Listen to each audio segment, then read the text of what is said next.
During rapidly changing news about US-Iran conflict, possible negotiations, we are going to make a plan to trade US dollar. Therefore, we'll go to US dollar index and we'll compare major instruments to determine a plan. And we will also discuss the levels which we can target or which we can set for the stop. Briefly, um, we will also discuss briefly what what all changes happened since Friday. So let's go to the chart and discuss all those things. So here we are on US dollar index, and you can see very high fluctuation, which is being caused by changing headlines about Jerry Vance travel to Islamabad for negotiations. Almost half an hour ago, a headline came that the Vance trips to Islamabad is on hold.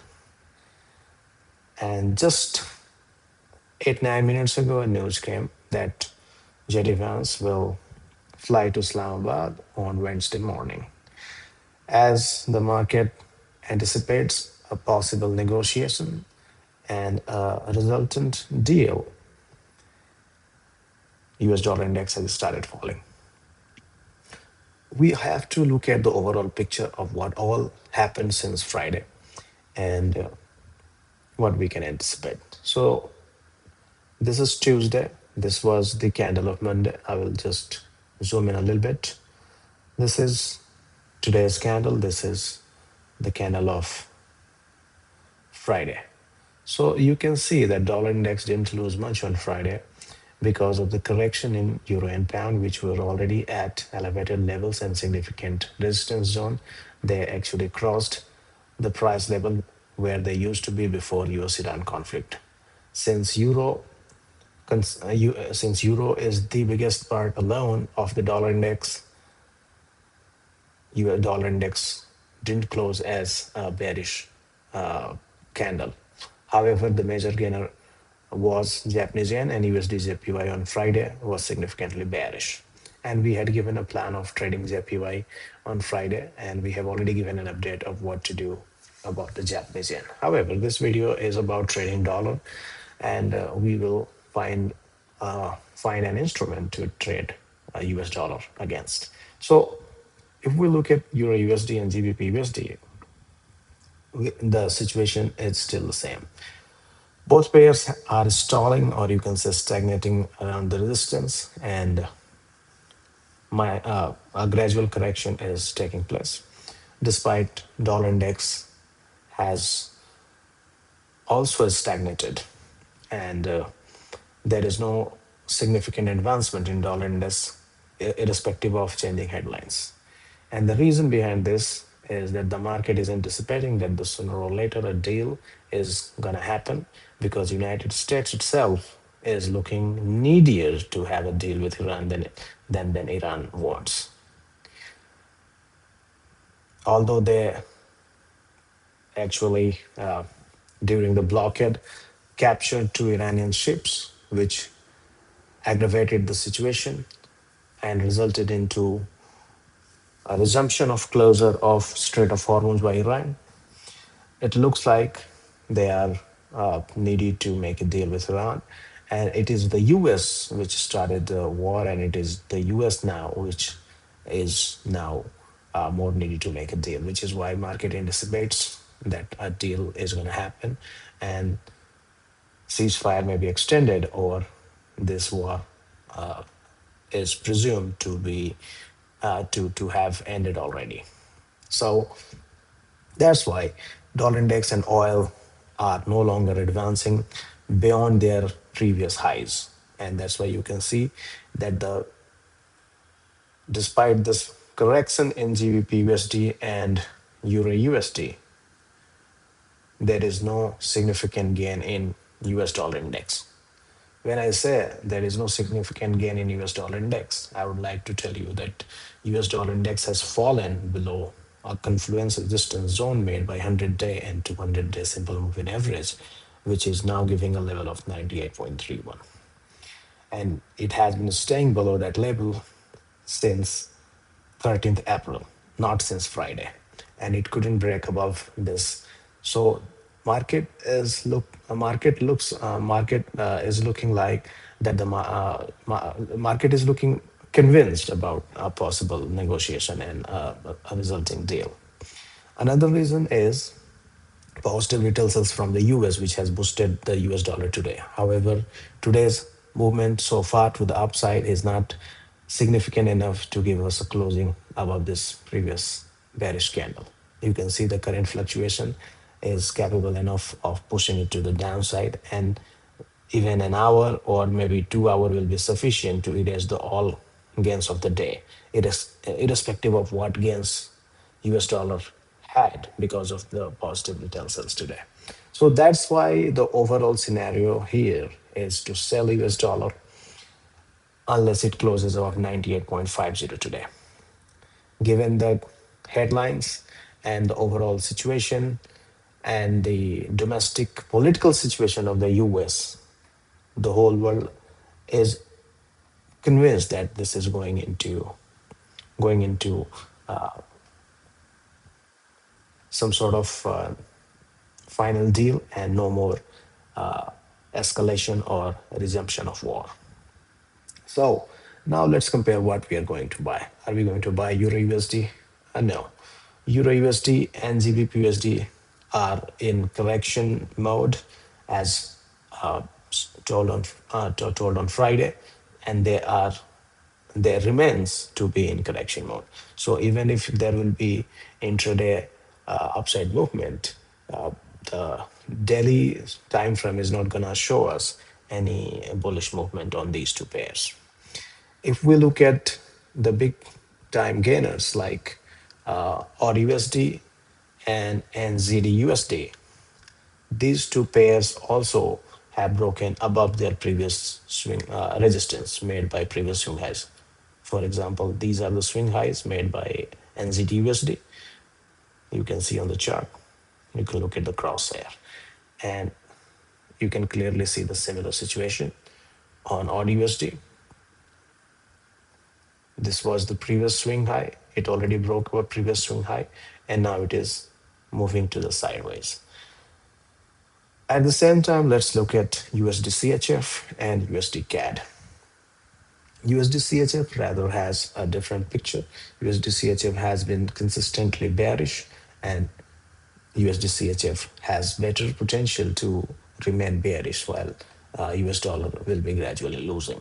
So even if there may be minor correction in Euro USD, GBP USD, NZD USD, and AUD USD, or maybe AUD USD will be going sideways, USD CHF can give us an opportunity to sell and target something around 77.50 and 77 area. 77.50 is the next support made by these swing highs. So 77.50 will be the next area for the immediate support. Let's go to 1 hour time frame to see what can happen here and how we can enter position. So many people enter the position after retail sales, and those positions are still valid because USD CHF has a unbroken resistance, which we will go back on daily time frame and we'll see. And if you have not entered sell, you still have a chance to enter sell, as the travel of Jerry Vance to the Islamabad got confirmed. Market has shifted bearish again, and this can continue towards 77.50 area. What is the risk in this trade?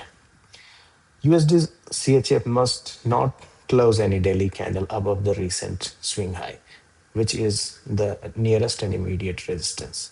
This one is the, so this is the swing high, something around 78.44, roughly 78.50 area. A candle on daily time from closing of 78.50 will erase this setup. So if any news will be so impactful that it will cause USD CHF closing above this high, it means that the bearish setup is invalid. For example, between Friday and today, whatever happened, whatever headlines came, they couldn't make USD CHF close below 78.50, whether it was about US blocking Iranian ships, capturing Iranian ships, whether it was about opening of Strait of Hormuz, or whatever happened since Friday. 78.50 was never broken and it never closed above it, which is a simple sign that irrespective of the uncertainty, USD CHF is mainly bearish, and it is more bearish than bullish scenario on Euro USD or GBP USD or NZD USD. That's why rather than buying those pairs, we can sell USD CHF. There is one more pair which is giving us better opportunity. That is USD CAD. So you can see USD CAD has been significantly bearish with almost 1, 2, 3, 4, 5, 6, 7 candles, consecutive 7 candles to the downside. So, and the reason behind this is that Canada has recently, for many, many months, Canada has been making relations with many countries with which recently US couldn't make a good relation, whether those are the countries from Europe or participants of NATO or uh, other countries in the world. Canada actually has become one of the more, I mean, it was already one of the biggest producer. It has emerged as the significant exporter of oil and gas.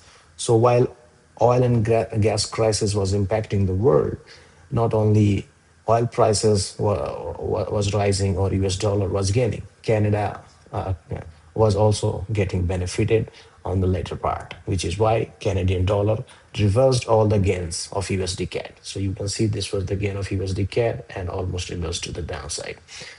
So here situation of USD CAD is looking more bearish, and it can gravitate to this trend line, which can give us a target or something around 35.85 area.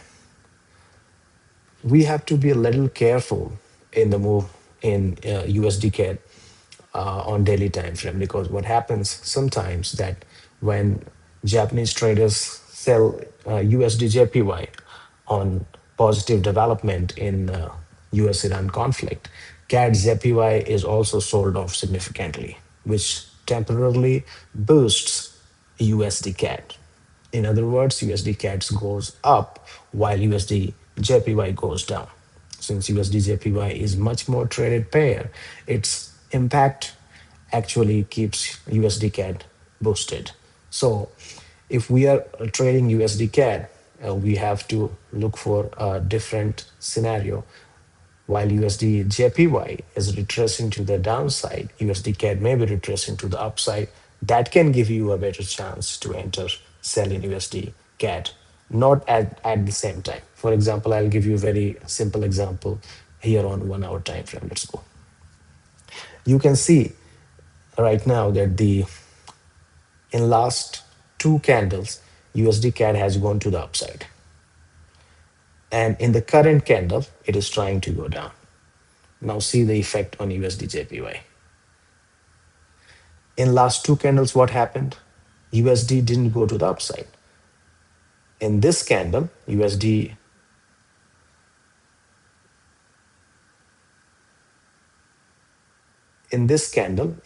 went to the upside, USD JPY went up. In the bigger candle, USD JPY came down, but USD CAD actually went to the upside. You can see it very clearly. In the previous candle, the overall closing is bullish, even though there are big spikes, but overall candle is bullish, and now it is trying to move to the downside while USD JPY is retracing to the upside. So that's why on a smaller time frame, we have to look for opposite reaction. So if we want to sell USD CAD, we'll rather have to look for the retracement to the upside. While USD JPY is going down, USD CAD will be retracing to the upside, giving you a better price level to sell. So that is why you can see this is the move. And overall scenario is still bearish on USD CAD, but we have to be wary of this correlation, and this correlation can give us a better price and more accurate price to enter sell. So right now, it is already automatically happening that USD JPY seems to be retracing to the upside. Why USD JPY is retracing to the upside? The reason is very simple. In many days, USD JPY has been temporarily bearish. No institutional traders or uh, short-term traders are willing to hold position beyond the day because of significant negative swap. So even if you see such significant downward move, it starts correcting before the end of the day. That's why you can see very big tail to the downside. You see big tail to the downside because before the end of the day, traders start closing their sell positions, and then it gives boost to the USD JPY. It happened. It happened many times like this. You can see what happened on Friday. Very big move to the downside, but didn't stay like this, and it touched 157.50 area approximately, and it returned back, making a big tail or big wick to the downside, and then it is going up. So that's why in the last couple of hours, USD JPY is prone to be bullish. And while it will be bullish, USD CAD will simply be going down. So this is the right time to take a sell position in USD CAD simply. And you can hold this position until the end of the next trading session, sorry, next trading day, to take advantage of the full movement. So that's all in short in this trading plan. But if we want to talk about the levels, I wouldn't want USD CAD to close a daily candle above yesterday's high. So yesterday high was 3709. So any candle for any, because of any news or anything closing of 3709 will definitely invalidate the bearish setup. So this will be our area where we will accept the loss, and you have to accept this risk before you enter the trade. And otherwise we can enter now and we can get a very good reward to the downside, targeting 3585 area. So that's all in detail about how we are going to trade US dollar index. Thanks for watching.